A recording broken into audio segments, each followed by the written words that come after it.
सत्यम news web TV में आप सभी दर्शक बंधुओं का बहुत बहुत स्वागत है। सुप्रभात, आदाब, नमस्कार। भदोही जिले की खबरों को लेकर हाजिर हूं मैं नसीर कुरैशी। आज शनिवार की खबरों में क्या कुछ है, देखिए इस आज की अहम व बड़ी खबर के साथ। भदोही जिले के राष्ट्रीय राजमार्ग ऊज के नौधन पेट्रोल पंप के पास दो ट्रकों की आमने सामने टक्कर हुई है। टक्कर इतनी जबरदस्त थी कि दोनों वाहनों के परखचे उड़ गए। मौके पर ही एक ट्रक के चालक व खलासी की मौत हो गई है। हाईवे का एक लेन कांवरियों के लिए आरक्षित किया गया है, जिसके चलते दक्षिणी लेन पर वाहनों का दबाव बढ़ गया है। इसी दक्षिणी लेन पर आधी रात के करीब दो ट्रकों में जोरदार टक्कर हुई है। हादसे में चकिया चंदौली के भमौरा निवासी ट्रक चालक इंद्रजीत नट व कानपुर के मंगला विहार कॉलोनी निवासी खलासी देवेंद्र यादव की मौके पर ही मौत हो गई थी, जबकि दूसरे ट्रक के चालक व खलासी वाहन छोड़कर मौके से फरार हो गए थे। हादसे के बाद दक्षिणी लेन पर जाम लग गया था। जाम का असल लालानगर टोल प्लाजा तक देखा गया, जहां मौके पर पहुंची ऊंच पुलिस ने क्रेन के जरिए दोनों ट्रकों को हटाते हुए आवागमन बहाल कराया था। आमने सामने ट्रकों में टक्कर हुई है। एक ट्रक पर प्याज तो दूसरे ट्रक पर बैटरी लदी हुई थी। भदोही कोतवाली इलाके के मूसीलाटपुर लबे सड़क प्लास्टिक फैक्ट्री को चोरों ने निशाना बनाया है। निर्माणाधीन प्लास्टिक फैक्ट्री का ताला तोड़कर हौसला बुलंद चोर काफी सामान उठा ले गए हैं। चोरी से इलाके में सनसनी फैली हुई है। फैक्ट्री मालिक ने चोरी की जानकारी भदोही पुलिस को दी है। जांच पड़ताल के लिए पुलिस भी मौके पर पहुंची थी। फिलहाल चोरी से मूसी इलाके में हड़कंप मचा है। मूसीलाटपुर गाँव निवासी धीरज कुमार गौड़ घर से कुछ दूर ज्ञानपुर भदोही मार्ग लबे रोड किनारे प्लास्टिक फैक्ट्री का निर्माण करा रहे हैं। शुक्रवार की सुबह नीरज गौड़ फैक्ट्री पहुंचे तो भारी भरकम गेट का ताला टूटा हुआ था। फैक्ट्री में रखा 2 वेल्डिंग मशीन, 6 बंडल विद्युत तार व 2 ग्राइंडर मशीन व 5 केवीए का जनरेटर गायब था। चोर रसोई गैस सिलेंडर को फैक्ट्री के बाहर छोड़कर भाग गए थे। नीरज गौड़ के मुताबिक लगभग 1 लाख रुपए का सामान चोर उठा ले गए हैं। यह इलाका भदोही कोतवाली इलाके के रजपुरा पुलिस चौकी इलाके में आता है। मूसीलाटपुर प्लास्टिक फैक्ट्री में फिलहाल चोरी की घटना से सनसनी फैली हुई है। शुक्रवार को गरज चमक के साथ भदोही जिले में हुई हल्की बारिश के बीच आकाशीय बिजली गिरने से 55 वर्षीय चिरौजी देवी नामक महिला की मौत हो गई है। बुजुर्ग महिला अपने मड़हे के अंदर बैठी थी, तभी बारिश के बीच आकाशीय बिजली गिर गई, जिससे मौके पर ही मड़हे के अंदर महिला की मौत हो गई। हादसे के बाद हड़कंप मच गया था। मामला ऊज थाना इलाके के मुगराहा गाँव का है।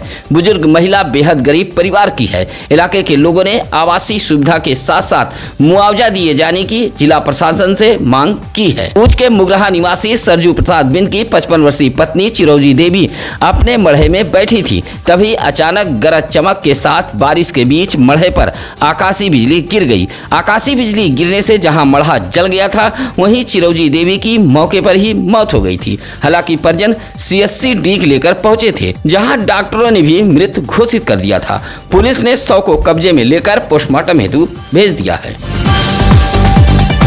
सत्यमेव जयते भदोही शहर के चौरी रोड बूढ़ा पट्टी सत्यम न्यूज सिटी कार्यालय के भूमि से जुड़ी आज की यह खबर बेहद खास है। सत्यम न्यूज को माननीय जनपद न्यायाधीश अखिलेश दुबे की अदालत से एक और बड़ी जीत मिली है। विपक्षी एजाज अहमद के 7/11 पुनरीक्षण याचिका को माननीय जनपद न्यायाधीश ने निरस्त कर दिया है और सत्यम न्यूज को जमीन से जुड़े मामले में बड़ी जीत मिली है। भदोही जिले में सिविल मामलों के वरिष्ठ अधिवक्ता धरणीधर तिवारी के जोरदार बहस और पेश किए गए साक्ष्य सबूत दलील नजीर के बाद माननीय जनपद न्यायाधीश अखिलेश दुबे की अदालत ने विपक्षी एजाज अहमद के पुनरीक्षण याचिका को निरस्त कर दिया है। आपको बता दें कि सत्यम न्यूज के प्रधान संपादक के पुश्तैनी जमीन पर विपक्षी एजाज अहमद की नीयत खराब हो गई और जबरन बेदखल करने की कोशिश करने लगा, तो सत्यम न्यूज के संपादक ने माननीय न्यायालय से गुहार लगाते हुए स्थगन आदेश लिया है। इससे पहले भी माननीय सिविल जज सीनियर डिवीजन की अदालत से विपक्षी एजाज अहमद का 7/11 का वाद पत्र खारिज हुआ था। उसके बाद विपक्षी एजाज अहमद ने माननीय जिला जज की अदालत में याचिका दाखिल की थी। यहां से भी विपक्षी एजाज अहमद को मुंह की खानी पड़ी है और सत्यम न्यूज को एक और बड़ी जीत मिली है। शुक्रवार को भदोही जिले में तेज हवा के साथ झमाझम बारिश हुई है। हालांकि बारिश के बीच उमस बरकरार है। पिछले कुछ दिनों से भदोही जिले में भीषण गर्मी व उमस से जनजीवन बेहाल हो चुका है। उमस व भीषण गर्मी से निजी सहित प्राइवेट अस्पतालों में मरीजों की संख्या बढ़ी है। उल्टी, दस्त, सर्दी, जुकाम, बुखार के मरीजों से निजी व सरकारी अस्पताल पटे पड़े हैं। शुक्रवार को भदोही जिले में दोपहर 1 बजे अचानक आसमानों पर काले बादल मंडराने लगे। इसी के साथ तेज हवाओं के बीच झमाझम बारिश देखी गई। वहीं उमस व गर्मी के बीच भदोही जिले में बिजली कटौती दाद में खाच का काम कर रही है। पिछले कुछ दिनों से खासकर भदोही शहर की विद्युत व्यवस्था पूरी तरह से बेपटरी हो गई है, जिससे विद्युत उपभोक्ताओं में जबरदस्त नाराजगी देखी जा रही है। लावारिस भदोही नगर पालिका को जितना लूटना है लूट लो, क्योंकि नगर पालिका भदोही यतीम हो गई है। भदोही के निर्वाचित चेयरमैन भी पूरी तरह आंख बंद कर चुकी हैं। चेयरमैन का काम काज देखने वाले उनके पति डॉक्टर अतहर अंसारी नगर पालिका के गोपनीय कमरे में मीटिंग कर वापस चले जाते हैं। अब आप दर्शक यह सोच रहे होंगे कि यह खबर है कि भदोही चेयरमैन की बुराई। अगर आप ऐसा सोच रहे हैं तो यह गलत है। पहले आप भदोही नगर पालिका के कुसीरा वार्ड नंबर 1 में बनी इस इंटरलॉकिंग सड़क की तस्वीर को गौर से देख लीजिए। लगभग 20 लाख रुपए की लागत से 15 दिन पहले बनी यह सड़क पूरी तरह बह गई है। इसी तरह निर्माण के नाम पर भदोही नगर पालिका को लूटा जा रहा है। हालांकि ईओ साहब ने बस वही रटा रटाया जवाब मीडिया के सामने उगल दिया कि ठेकेदार को नोटिस भेजी गई है। 170 मीटर इंटरलॉकिंग सड़क अंडरग्राउंड नाली का निर्माण कराया गया है, जो मामूली बारिश भी नहीं झेल पाई और 19,94,000 की इंटरलॉकिंग सड़क पूरी तरह बह गई, जो आपके स्क्रीन पर साफ दिखाई पड़ रही है कि किस तरह भदोही नगर पालिका परिषद में निर्माण कार्य के नाम पर भ्रष्टाचार किया जा रहा है। आपके स्क्रीन पर चल रही यह तस्वीर भदोही नगर पालिका परिषद के भ्रष्टाचार का एक जीता जागता नमूना है। वार्ड नंबर 1 कुसियरा के मोहल्ला हरियाव सिटी के कुम्हार बस्ती में लालजी मिश्रा के मकान से अर्जुन प्रजापति के मकान से होते हुए रमाशंकर प्रजापति के मकान तक 170 मीटर लंबी व 4 मीटर चौड़ी इंटरलॉकिंग सड़क के साथ साथ अंडरग्राउंड नाली का निर्माण भी कराया गया है। 14 अप्रैल 2025 को काम शुरू हुआ था। निर्माण कार्य को पूरा करने का समय 3 माह था। ठेकेदार ने जून माह के अंत तक कार्य को पूरा कर दिया था, लेकिन सड़क के बनने के 15 दिन के अंदर ही इंटरलॉकिंग सड़क भ्रष्टाचार की भेंट चढ़ गई और हल्की फुल्की बारिश में ही बह गई। इस बात का सबूत आप दर्शक के स्क्रीन पर मौजूद है। 15 दिन पहले बनी सड़क पूरी तरह गड्ढे में तब्दील हो गई है। हालांकि इलाके के लोगों ने नगर पालिका परिषद भदोही से शिकायत भी की है, लेकिन नगर पालिका परिषद भदोही के जिम्मेदार आंख कान बंद कर बैठे हुए हैं। यतीम हो चुकी नगर पालिका परिषद भदोही को निर्माण के नाम पर योगी राज में भी ठेकेदार, अधिकारी व नगर पालिका परिषद भदोही के जिम्मेदार दोनों हाथों से लूट रहे हैं। नहर विभाग की लापरवाही के चलते अभोली ब्लॉक के कनकपुर की गड़ौरा नहर सूखी पड़ी है। नाराज किसानों ने नहर के पास खड़े होकर प्रदर्शन किया है। अभोली ब्लॉक के कनकपुर के रहने वाले किसान मनीलाल यादव, गिरजा शंकर, फूलचंद, आदित्य, अरविंद यादव, कल्लू यादव ने बताया कि गड़ौरा से बहरैची जाने वाली नहर पूरी तरह सूखी पड़ी है, जबकि धान के लिए खेतों में पानी की सख्त जरूरत है। मानसून भी रूठा हुआ है, ऐसे में नहर के पानी की सख्त आवश्यकता है। बावजूद नहर विभाग की लापरवाही से गड़ौरा से बहरैची जाने वाली नहर सूखी पड़ी है। इलाके के किसानों ने प्रदर्शन करते हुए सूखी नहर में पानी छोड़े जाने की मांग की है। कहा कि एक तरफ नहर सूखी है तो दूसरी तरफ बिन बारिश धान की फसल सूख रही है। किरौना के खरगापुर रेलवे ट्रैक पर एक हादसा हुआ है। ट्रेन से टकराकर 70 वर्षीय विश्वनाथ बिंद नामक बुजुर्ग की मौत हो गई है। बुजुर्ग की पहचान हड़िया के बरौद छेड़ी निवासी विश्वनाथ बिंद के रूप में हुई है। मृतक विश्वनाथ बिंद के बेटे मनोज कुमार बिंद ने बताया कि पहले उनके पिता राजगीर का काम करते थे। पिछले कुछ दिनों से दिमागी हालत ठीक नहीं थी, दवा चल रहा था। सुबह 11 बजे घर से पैदल निकल पड़े। देर तक नहीं पहुंचे तो तलाश शुरू की गई। लगभग 2:30 बजे सूचना मिली कि कोयरौना के खरकापुर गांव में ट्रेन से टकराकर एक व्यक्ति की मौत हो गई है। जाकर देखा गया तो पैरों तले जमीन खिसक गई। शव उनके पिता विश्वनाथ बिंद का था। फिलहाल पुलिस ने शव को कब्जे में लेकर लेकर पोस्टमार्टम हेतु भेज दिया था।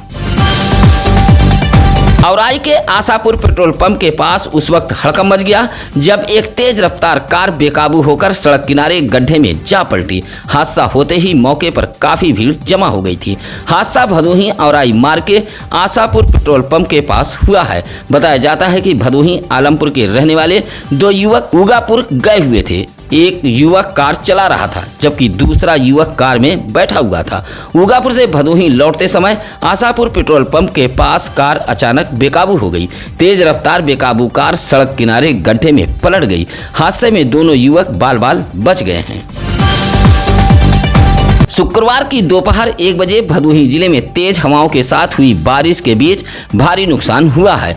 ज्ञानपुर के भुड़की गांव में बारिश के दौरान 50 साल पुराना एक आम का पेड़ गिर गया। पेड़ गिरने से दीनानाथ पाठक व आशीष पाठक की बाउंड्री ध्वस्त हो गई है। वहीं पेड़ विद्युत तार पर गिरा था जिससे इलाके के 2 विद्युत पोल भी धराशायी हुए हैं। इस आफत से विद्युत आपूर्ति भी छिन्न भिन्न हो गई थी। इसी तरह बारिश के बीच मोड़ के जमनीपुर अठगवा में संचालित होने वाले आधार सुधार केंद्र पर लगे ब्रॉडबैंड का पोल भी गिर गया है। यह केंद्र कमलकांत यादव का बताया गया है। उत्तर प्रदेश के ऊर्जा मंत्री ए.के. शर्मा भले ही समय समय पर भदोही पहुंचकर अधिकारियों की नकेल कसते हों, लेकिन भदोही जिले के विद्युत विभाग के अधिकारी व कर्मचारी ऊर्जा मंत्री का आदेश अपने ठेंगे पर रखते हैं। जले ट्रांसफार्मर समय से नहीं बदले जा रहे हैं, जिससे भाजपा सरकार के प्रति ग्रामीणों का गुस्सा चौथे आसमान पर पहुंच रहा है। ऐसा ही एक मामला ज्ञानपुर ब्लॉक के छत्रशाहपुर गाँव से सामने आया है, जहाँ इलाके के गौरव, अजय कुमार, मिथिलेश कुमार, अजीत कुमार, कैलाश नाथ जैसे ग्रामीणों ने ट्रांसफार्मर के समीप प्रदर्शन करते हुए बताया कि छत्रशाहपुर इलाका पाली विद्युत उपकेंद्र के अंतर्गत आता है। गौतम बस्ती में 25 kVA का ट्रांसफार्मर लगा है, 1 सप्ताह से जला पड़ा है, लेकिन जले ट्रांसफार्मर को विद्युत विभाग के अधिकारी नहीं बदल रहे हैं, जिससे 1 सप्ताह से छत्रशाहपुर गौतम बस्ती अंधेरे में है। इलाके के लोगों ने तत्काल जले ट्रांसफार्मर को बदले जाने की मांग की है। भदोही मिर्जापुर लोकसभा इलाके की सांसद रही फूलन देवी के शहादत दिवस पर शुक्रवार को भदोही जिले में उन्हें याद किया गया है। भदोही जिले के अलग अलग इलाकों में कार्यक्रम आयोजित कर भदोही मिर्जापुर सांसदीय क्षेत्र की सांसद रही फूलन देवी को याद करते हुए श्रद्धांजलि अर्पित की गई है। रीग ब्लॉक के बिरासपुर ग्राम सभा में निषाद पार्टी के कार्यकर्ताओं ने एक कार्यक्रम का आयोजन किया था, जिसमें बड़ी संख्या में निषाद समाज के लोग शामिल हुए। निषाद पार्टी के कार्यकर्ता व पदाधिकारियों ने कहा कि 25 जुलाई को फूलन देवी की हत्या की गई थी। इसको लेकर आज के ही दिन पार्टी के लोग शहादत दिवस मनाते हैं और इस दिन सरकारी छुट्टी किए जाने की भी मांग रखी गई है। इस मौके पर सुशील निषाद, राम केवट, गिरजा शंकर केवट, मदन लाल आदि मौजूद रहे। इसी तरह निषाद पार्टी के भदोही जिला अध्यक्ष चंद्रशेखर निषाद की अध्यक्षता में कार्यकर्ता भदोही शहर के स्टेशन रोड फूलन देवी तिराहे पर पहुंचकर पूर्व सांसद फूलन देवी की प्रतिमा पर माल्यार्पण कर उन्हें याद किया। इस मौके पर अवधेश बिंद, श्यामलाल बिंद, सुरेश बिंद, लक्ष्मीकांत बिंद आदि मौजूद रहे। सुरगामा के अभोली निवासी डिलीवरी मैन विशाल कुमार गौतम ने एसपी कार्यालय पहुंचकर एक शिकायती पत्र सौंपते हुए मुकदमा दर्ज करने की गुहार लगाई है। कहा कि वह मोबाइल डिलीवरी करने दुर्गागंज के आनंद डी बाजार गया था, जहां कुछ लोगों ने उसे जाति सूचक शब्दों का इस्तेमाल करते हुए मारा पीटा था। मारपीट में चोटें भी आई थी। मौके पर डायल 112 पुलिस भी पहुंची थी, लेकिन दुर्गागंज पुलिस ने मुकदमा दर्ज नहीं किया है। एसपी कार्यालय को शिकायती पत्र देते हुए विशाल कुमार गौतम ने मारने पीटने वालों के खिलाफ मुकदमा दर्ज करने की गुहार लगाई है। औराई तहसील के न्यायिक उपजिलाधिकारी के कार्यशैली से नाराज अधिवक्ताओं ने शुक्रवार को जोरदार हंगामा किया था। न्यायिक उपजिलाधिकारी की कार्यशैली के खिलाफ अधिवक्ताओं ने मोर्चा खोल दिया है। न्यायिक कार्य से विरत रहते हुए अधिवक्ताओं ने तहसील परिसर में जमकर हंगामा किया था। औराई बार एसोसिएशन के तहसील औराई के अध्यक्ष मुकेश कुमार दुबे के नेतृत्व में अधिवक्ता न्यायिक कार्य से विरत रहे। कहा कि भीषण गर्मी व उमस से बचाव के लिए न्यायिक एसडीएम न्यायालय में कोई व्यवस्था नहीं है।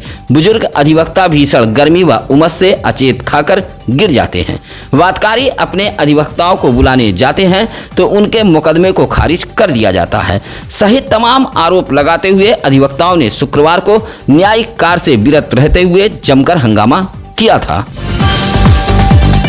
कारगिल विजय दिवस की पूर्व संध्या पर सुरियामा के निगोह रोड के एक प्रतिष्ठान पर कार्यक्रम का आयोजन किया गया था, जहां भदोही जिले के शहीद सैनिकों के परिजनों को सम्मानित किया गया है। पूर्व सैनिकों की ओर से आयोजित इस कार्यक्रम के मुख्य अतिथि भदोही जिले के यातायात सीओ राजीव सिंह रहे। मुख्य अतिथि ने दीप प्रज्वलित करते हुए वीर शहीदों के चित्र पर माल्यार्पण कर कार्यक्रम का शुभारंभ किया था। मुख्य अतिथि सीओ राजीव सिंह ने कहा कि कारगिल युद्ध अपने समय में बहुत ही जटिल युद्ध था, लेकिन हमारे जवानों ने उस पर विजय प्राप्त की। आज पूरी दुनिया में भारत मजबूत हुआ है। कारगिल विजय दिवस की पूर्व संध्या पर गायक अजय दुबे ने जब देशभक्ति गीत गाया तो वहां मौजूद लोग झूमने पर मजबूर हो गए। उधर शहीद परिवारों को भारत माता का चित्र व अंग वस्त्रम देकर सम्मानित किया गया था। इस मौके पर पूर्व सैनिक विनय त्रिपाठी, गुलाब पांडे, ज्ञान प्रकाश यादव, संदीप सिंह, मनोज सिंह आदि मौजूद रहे। गोपीगंज के गहरपुर गांव में रखा बगैर सुरक्षा जाली ट्रांसफार्मर हादसे का सबब बन रहा है। इसे विद्युत विभाग का लापरवाही वाला ट्रांसफार्मर कहा जा रहा है। शुक्रवार की शाम लगभग 6 बजे खुले स्थान पर रखे ट्रांसफार्मर के फ्यूज की चपेट में आने से गाय की मौत हो गई थी। गहरपुर निवासी राकेश पाल की गाय चरते चरते ट्रांसफार्मर के पास पहुंची थी, जो फ्यूज की चपेट में आने से मौत हो गई है। इलाके के बदरू, सुशील यादव, विवेक पाल जैसे लोगों ने ट्रांसफार्मर व फ्यूज को जाली से घेरने की मांग की है। भदोही की पूर्व सांसद व 10वीं सुंदरी रही फूलन देवी की पुण्यतिथि भदोही जिले में मनाई गई है और उनके प्रतिमा पर पुष्प अर्पित करते हुए समाजवादी पार्टी के कार्यकर्ताओं ने श्रद्धांजलि अर्पित की है। शुक्रवार को समाजवादी पार्टी की ओर से भदोही के पूर्व सांसद 10वीं वीरांगना फूलन देवी की पुण्यतिथि मनाई गई। भदोही शहर के स्टेशन रोड फूलन देवी तिराहे पर मौजूद पूर्व सांसद की प्रतिमा पर पहुंचकर आरिफ सिद्दीकी, हृदय नारायण प्रजापति, देवा जायसवाल सहित श्यामला सरोज, हाजी सुहेल अंसारी, सरिता बिन, दिलीप कन्नौजिया सहित दर्जनों सपाइयों ने पुष्प अर्पित करते हुए श्रद्धांजलि पेश की थी। शुक्रवार को भदोही जिले के अलग अलग इलाकों से बड़े ही उत्साह व उमंग के साथ कांवरियों का दल रवाना हुआ है। हर हर महादेव के जयकारे के बीच कांवरियों का दल जल चढ़ाने रवाना हुआ है।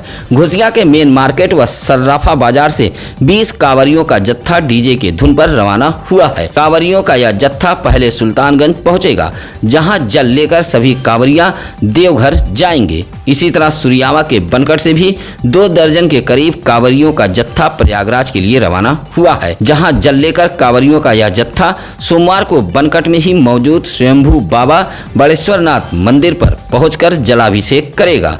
इसी तरह भदोही शहर से सटे रया गांव से भी 20 कांवरियों का जत्था प्रयागराज के लिए रवाना हुआ है, जहां बाबा विश्वनाथ धाम पहुंचकर कांवरियों का यह जत्था जलाभिषेक करेगा। नाचते गाते ग्रामीणों ने इन कांवरियों के जत्थे को प्रयागराज के लिए रवाना किया था। शुक्रवार की दोपहर बारिश के बीच कोरोना इलाके में भी भारी नुकसान हुआ है। बिरवा पहाड़पुर निवासी दुर्गा प्रसाद पांडे का टीन सेट धराशाही हुआ है। दीवार सहित टीन सेट गिर गया है। संयोग अच्छा था कि परिवार के सदस्य बाल बाल बच गए हैं। इसी तरह बारिश और तेज हवा के चलते कोरोना के ही मदनपुर गांव में दीनानाथ गौतम नामक व्यक्ति के मकान पर एक पेड़ गिर गया था। इनका भी टीन सेट सहित दीवार धराशाही हुआ है। सागौन व आम का पेड़ दीवार व टीन सेट पर गिरा था। बिरवा पहाड़पुर में ही पूर्व सांसद गोरखनाथ पांडे की मशीन के ठीक बगल एक भारी भरकम शीशम का पेड़ गिर गया था। सूचना पर पहुंचे वन विभाग कर्मियों ने गिरे पेड़ को हटाते हुए आवागमन बहाल कराया था। शुक्रवार को तेज हवा के साथ हुई बारिश के बीच कोरोना इलाके में भी भारी नुकसान हुआ है। गोपीगंज के बिरनई निवासी गयादीन यादव का 15 वर्षीय पुत्र व वफाती अली का 17 वर्षीय पुत्र घर से बगैर बताए राजस्थान जा रहे थे। कानपुर में दोनों बच्चे लावारिस हालत में पकड़े गए थे। रेलवे पुलिस ने कानपुर रेलवे स्टेशन से दोनों को लावारिस हालत में पकड़ा था। चाइल्ड लाइन के जरिए दोनों बच्चों को शुक्रवार को न्यायालय बाल कल्याण समिति भदोही के अध्यक्ष पीसी उपाध्याय के समक्ष पेश किया गया था। दोनों बच्चों के परिजन भी न्यायालय बाल कल्याण समिति पहुंचे थे और बच्चों के परिजन सुपुर्दगी की गुहार लगाई थी। काउंसलिंग के बाद अध्यक्ष पीसी उपाध्याय ने दोनों बच्चों को उनके परिजनों को सुपुर्द करने का आदेश दिया था। आदेश के बाद बच्चे अपने परिजनों के साथ चले गए थे। इस मौके पर प्रेम शंकर त्रिपाठी, सत्यशील गुप्ता, अजय प्रताप सिंह, निर्मल पाल, गौतम कुमार गुप्ता आदि मौजूद रहे। नाबालिग किशोरी को बहला फुसलाकर भगाने के आरोप में सुरियामा पुलिस ने मुकदमा दर्ज कर लिया है। सुरियामा इलाके के एक गांव की महिला ने तहरीर देते हुए बताया कि उसकी 13 वर्षीय नाबालिग पुत्री को सुरियामा के कसियापुर निवासी जगत बहादुर का पुत्र आकाश बहला फुसलाकर भगा ले गया है। फिलहाल महिला की तहरीर पर सुरियामा पुलिस ने नाबालिग किशोरी को भगाने के आरोप में आकाश के खिलाफ मुकदमा दर्ज कर लिया है। भदोही जिले की सड़कों पर बेकाबू तेज रफ्तार दौड़ रही बोलेरो से आए दिन हादसे हो रहे हैं। बोलेरो चालक यातायात नियमों को ताक पर रखकर वाहन चला रहे हैं। बोलेरो से एक और हादसा हुआ है। यह हादसा सुरियामा के विजयपुर मोड़ के पास हुआ था। सुरियामा के ही बीरमपुर निवासी 29 वर्षीय रमन सरोज बाइक से विजयपुर गया हुआ था। वापस लौटते समय जैसे ही विजयपुर मोड़ के पास पहुंचा तभी तेज रफ्तार बोलेरो ने टक्कर मार दी थी। हादसे में घायल रमन सरोज को सरकारी एम्बुलेंस से जिला अस्पताल ज्ञानपुर लाया गया था। 8 साल की अनन्या मिश्रा के जन्मदिन पर परिवार सहित पास पड़ोस के लोगों ने ढेर सारी बधाई दी है। भदोही शहर के हुल्लासपुर निवासी मदन मिश्रा व प्रिया मिश्रा की 8 वर्षीय पुत्री अनन्या मिश्रा का जन्मदिन परिवार के लोगों ने बड़े ही धूमधाम से मनाया है। अनन्या के जन्मदिन पर केक काटते हुए आदित्य मिश्रा, अंकिता मिश्रा, वैष्णवी, लकी, परी ने जन्मदिन की बधाई दी है। जन्मदिन के मौके पर अनन्या मिश्रा को सोने की चैन, टॉफी, बिस्किट, कपड़ा, नगद उपहार भी भेंट करते हुए लंबे उम्र की लोगों ने कामना की है। सत्यम न्यूज पर चलने वाली उन तमाम खबरों का सत्यम न्यूज पुष्टि नहीं करता है। जो खबरें शिकायतकर्ताओं के प्रार्थना पत्र व शिकायतों के आधार पर छापे व दिखाए जाते हैं, इससे सत्यम न्यूज अखबार व सत्यम न्यूज चैनल का कोई सरोकार नहीं है। यह शिकायतकर्ताओं के अपने आरोप हैं। आज के लिए बस इतना ही। अब नसीर कुरैशी को दीजिए इजाजत। नमस्कार, आदाब। ताज़ा खबरों के लिए सत्यम न्यूज़ को सब्सक्राइब करें